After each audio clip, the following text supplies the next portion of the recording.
What's up, Diablo 4 players? So today we're going to be going over the best builds in Season 7 for every single class and kind of a brief little rundown on what's required to get these builds up and running with some gameplay, because things have actually shifted up. Spiritborn was #1, but they definitely nerfed it pretty hard with the bug fixes. But let's go ahead and just hop into some gameplay, and I'll talk a little bit about the build and maybe give you guys some suggestions and some feedback if you guys maybe want to build these yourselves. So the first best class in the entire game right now that does the most damage 100% without a doubt is the Necromancer with the Blood Wave build. So what it requires is these pair of pants that are unique. It's going to basically just give you a bunch of cooldown reduction and give you a huge amount of damage, because Blood Wave gets to kind of go inward in two different directions, and basically they converge, and it does lots and lots of damage. As far as the build goes, it feels incredibly powerful without any mythics, and this build does require a decent amount of cooldown unless you get a very specific aspect. But for your average player, you can get this build up and running super early on. As long as you get the pants, this build just starts destroying content. If you want to hit for trillions and trillions of damage, this is definitely going to be your build because it's relatively easy to gear. But as far as the gameplay goes, there is a lot of different things that you can activate for additional buffs on Blood Wave, making it so they take some sort of shadow damage, and then also getting your corpse consumption, so you get all these bonuses on your Paragon board for like the legendary bonuses. It's basically just a bunch of that, but for the most part, if you're a player that just kind of wants to have some fun, you could pretty much hit Blood Wave, collect orbs, hit Blood Wave. There's one specific thing that I want to mention if anyone is interested in building this early on that I highly recommend you guys to take, because I pretty much played everything here. That aspect that you're going to get is going to make the build feel so much smoother. Unless you have god rolls, you're going to kind of want this item that we're about to talk about. But as far as the gear goes for this, you do not need any mythics. You do absolutely require these pants though, and you really want to get as much damage as possible. Obviously with any pit pushing build, you want as much damage as possible, but getting any amount of cooldown reduction is going to be key for your average player, because most of you guys probably don't care about doing the fastest pit run, 150. But for most players, every single class can actually do at least 100. There's some sort of build that lets you do it. So you can level up all your glyphs anyways. But I'll mouse over the pieces of gear here. This is not necessarily going to be a build video guide, because then it would be super, super long. But I'll mouse over the pieces of gear just to mention certain things. Now again, you can play this build completely fine without any mythics. However, the cooldown reduction, if you really want to get cooldown reduction, get what's called Fast Blood. It'll make the build feel so much smoother if you want to kind of start using this. You cannot play this at level 1 because it's an ultimate build, but for the most part you can get it up within a couple hours. It's really good. The main thing that you want to get is specifically get these pants, and you're going to be start blasting through content. As long as you have cooldown reduction, which you can actually get on your rings, you can also get cooldown reduction in your amulet. But yeah, that's going to be key to get this build up and running. But one thing I also want to mention with this build in terms of its playstyle, it's not super spammy, because Blood Wave actually cannot be activated until a certain basically it ends, so you don't really have to spam on buttons that much. It's an okay-ish build for beginners too. I wouldn't say it's super hard to play. It's relatively straightforward, and I could really recommend this one. The next thing I want to go ahead and show off is the best Druid build. So this is what's called the Cataclysm Druid. This is the build that I would probably recommend for most people to play this season. Now, I do want to say, take it with a grain of salt, because you will have to learn snapshotting. Snapshotting is a very important thing in any action RPG, not just Diablo. I have a dedicated video that goes over exactly how you can snapshot, because it's one of the most important things for this build. If you do not snapshot, this build sucks. It does not do nearly as much damage because you don't have 100% crit and overpower if you do not do the snapshot. But once you do the snapshot, this build can start flying, and I mean flying through content. This is a pit 150, but if you're doing pit up to maybe 110, 120 on a relatively okay-ish build, you're going to be able to just walk through everything, and it's going to one-shot pretty much majority of the content, which is why I really recommend this build out of pretty much all of them for your Season 7 journey, because this build does a huge amount of damage, and you just basically have to walk. Now, if you want to run the pit pushing variant of the build, it will require you to get some sort of damage reduction, as well as getting fortified with your werebear skills. But for the most part, you want to stay in werebear because you get these bonuses. Pulverize just gives you some damage reduction. Your average player isn't going to really care too much about that. They just want to hit Cataclysm and just walk. As long as it never drops once you snapshot, you can just literally walk through the entire pit and you can get pits done in like 1 minute and 50 seconds. Very consistently, like 2-minute runs, unless you get a really bad pit, maybe it's 3 minutes. But for the most part, this is the fastest build I would say pretty much in the entire game for like pit 100 plus. It is really smooth, great for leveling up your friends and stuff. This is the build that I actually recommend the most. It is called the Cataclysm Druid.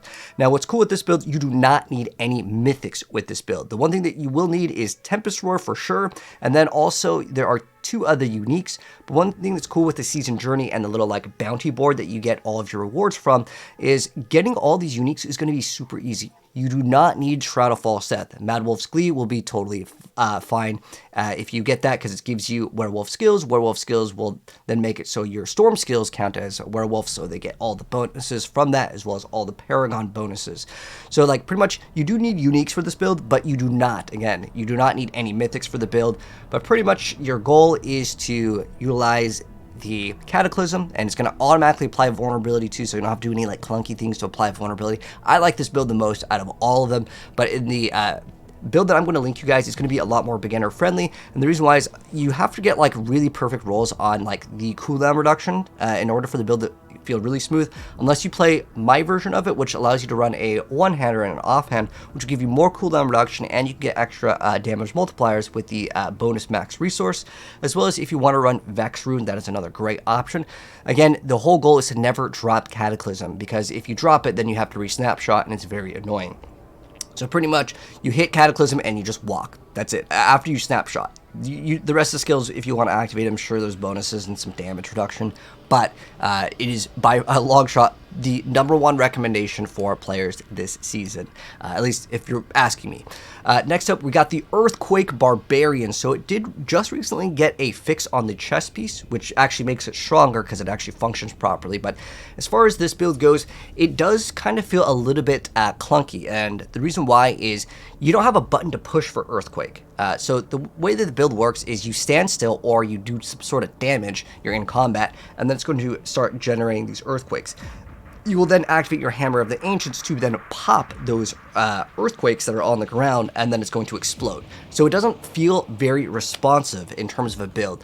There is the Leapquake variant. I'm actually going to recommend that, but if I'm going over like, rank 1 best build, I got to show off this one over here. But I would say the Leapquake one will definitely be more of a fan favorite because, well, it just simply feels way more responsive and smooth. You're seeing in the gameplay, this is technically the best clear right now that we have, but it will be even stronger once you utilize the bonus with the chest piece, and I'll kind of talk a little bit about that. It is kind of a Hoda Barbarian. It's an Earthquake Hoda Barb, but the Hammer of the Ancients does not deal any damage. It's used for another multiplier, but it also explodes the Earthquake, so the damage gets to be like a lot more responsive in that sense. But the reason why I mentioned that it feels a little bit clunky is you can't just like push Earthquake as a button and then get big damage. How it works is that you spawn Earthquakes with Ground Stomp or your Tech Rune, which either requires you to stand still or do some sort of condition, and then you're going to activate your Hammer of the Ancients. The Hammer of the Ancients then pops Earthquake, then it does its big damage. So it's kind of like a 2 or 3 step combo depending on the way that you look at it, because you have to damage, then hold still, wait for the thing to activate, Earthquake then spawns, then you pop with Hammer of the Ancients. But I still think it's a fun build. I'm going to highly recommend you guys to check out my Leapquake variant that I'm going to be dropping very, very soon. In fact, I was streaming it yesterday and a lot of people asked for it. I'll be dropping a build guide for that one, which will let you basically leap around infinitely, which makes the game feel so much better. It's awesome. But technically, if you want the best push build, yeah, you're gonna have to kind of hold still because, well, the hold still rune is actually a pretty good one. But yeah, that's the best Barbarian build for Season 7. As far as like the gear goes, you do not need any mythics to get the build up and running, but this does give you a pretty nice multiplier. Keep in mind, you do not need any ranks to Hammer of the Ancients. Even though the brand new chest piece gives you like Hammer of the Ancients damage and stuff, it doesn't really matter at all. I'm not sure why they kind of made it this way. You're just really looking for Earthquake to get the bonus. There's like a double damage. That's one of the newer chest pieces here. It was bugged in like this one, but like it's better now. But as far as it goes, you do want to get a Fist of Fate, ideally high roll. That's probably the hardest piece of gear in this build to get up and running. Keep in mind, also want to mention that some of these are on like D2 Core. It's a different website. I believe it's in Mandarin.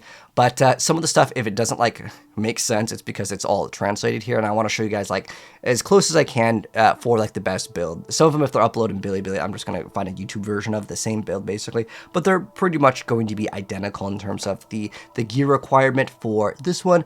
There's not anything that you need to get up online. You can actually run the tech runes super early on, just hold still, and everything kind of just dies really fast. So this build feels really powerful. Again, it will feel clunky unless you get the amazing cooldown reduction to play the leap version of the build. The push version of the build, again, it just feels clunky to the average player. I'm just going to say that just so you guys have that as knowledge, because going into certain builds, I know like DMO, like Wizard in Diablo 3 was very not popular because it requires all these steps. And again, you have to go in, you have to activate something, then the earthquake spawns, and then you pop it. So there's like kind of like 2 or 3 steps depending on the way you want to look at it. All right, so next up, the best sorceress build or sorcerer. We've got the Inferno one. So this one is all about the ultimates. You're actually seeing a lot of ultimates in Season 7, but basically your goal with this is to just spam all the snakes and just suck everything up, and yeah, you basically just start obliterating content by sucking everything in.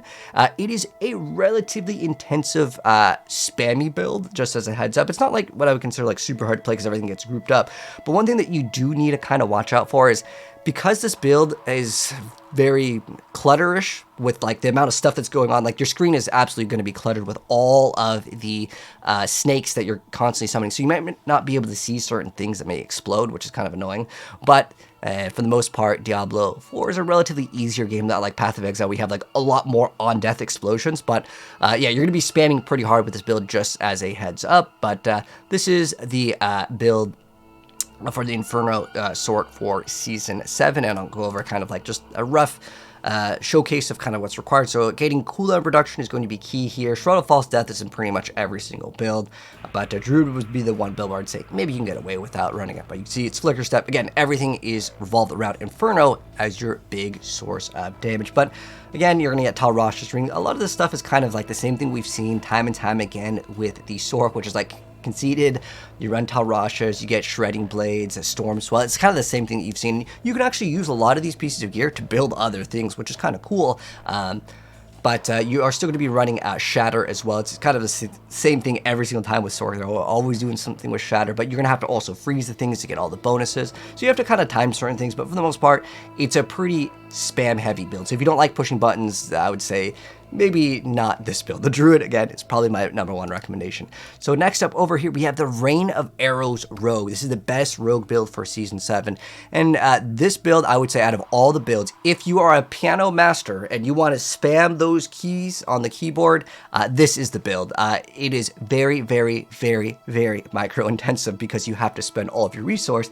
Then it automatically basically gets built up because you're using Preparation, Beastfall Boots, and pretty much you're going to be spamming buttons like crazy. But also I feel like this is another build where like there's a lot of like kind of clutter and also the sound. So if you don't really like the Rain of Arrows sounds, maybe mute it. But this build is another one of those ones where you're again gonna constantly have to spam. But you can see like all the arrows just shoot out and you can hit for billions and billions of damage. But as far as rogue goes, this is currently the best build. However, it's not really going to be something you can level up with. I'd recommend leveling up with Dance of Knives because obviously it's another one of those ultimate builds. In fact, there's a lot of ultimate builds in this season. But as far as like the gear requirements, this is another one that's on D2 core. You're actually not going to require like Air of Perdition. You could run, oh, this is, it's actually Cal of the Nameless is the name of the helm. Again, keep in mind sometimes these, I don't know why this says Beast Slayer boots because it's clearly, it's Cal of the Nameless, but you're running Shroud of False Death. Over here, I like how the website, everything apparently is Beast Slayer boots, but Beastfall boots is what you really want to try to get over here. And you can actually get a lot of the pieces of gear since it's all ultimate based. If you want to play the Death Trap one, you can almost get like 2 builds out of 1 build here, which is kind of cool. Then we got Sky Hunter, so all of your stuff will kind of activate multiple times. Like I says, damage to long range enemies over here. But basically, we're looking for like the things to activate like 2 times over here. We have the Hakon's Amulet, and then Starless Skies over there, and then we've got all of like the crit damage. So you're going to be stacking lots and lots of crit damage with this build. But again, Cal of the Nameless is what you want, and it's relatively easy to get 100% crit with specifically this helmet. It's really good this season. but that's rogue. Now, as far as Spiritborn goes, it's actually the same thing that was really popular last season, which would be like the orange quill volley build. As far as this goes, I feel like this build feels relatively like good in terms of the way that it plays. I actually really like the way that it played. I understand last season it was super bugged, but the last build that we had that was like, I don't know, like a week or two ago before it got nerfed was all about like some sort of poison variant of the Spiritborn. That got nerfed. Originally, Spiritborn was going to be the best class again in this season, but they had then nerfed something, and basically you're playing the same thing. So if you like the quill variant last season, it's basically the exact same thing that you played. You just have a little bit more powers to kind of mess around with. As far as the gear goes on this, I would say that I could really recommend this build. It's a really fun build. If you haven't played Spiritborn before, maybe you just picked up Diablo, I think this is a really good build. Now, I'm going to be straight up with you. It technically is the weakest in terms of all of these, but most people don't care about like the rank 1 pushes. Like your average player just wants to do like pit 100, and almost all these builds are going to be blasting through it. It's not a big deal. I really like this helmet, the Harmony of Ebiwaka. It actually feels relatively tanky as well compared to some of the other builds in the game. But as far as it goes, again, there's not anything that's like super, super hard to get. Shroud of False Death is great, but you could still run other things. The build is the same exact thing that we had last season, though. Again, Radakipelike. But as far as it goes, that is going to be the best build for every single one of these. And I'll link a couple other videos that I feel like are kind of relevant in case you want to maybe check out some other videos for certain other builds. But that's what we're looking at for Season 7 in terms of the best build. So once again, quick little recap. Necros, Bloodwave, Druids, Cataclysm, Barb is going to be Earthquake / Hoda. And then we have the ultimate Snake Sorcerer build, and then we have Rain of Arrows, and Spiritborn has been the same thing for a while now. But that's going to wrap it up. If you guys have any questions, let me know down below. But if you guys enjoyed the video, drop a like on it and subscribe if you're new. We'll be dropping build guides later this week, going over everything now that things have kind of more so settled down with the game, because, well, we got some nerfs recently. Anyways, that's going to wrap up the video. Have a good one. Catch you in the next one. Peace out.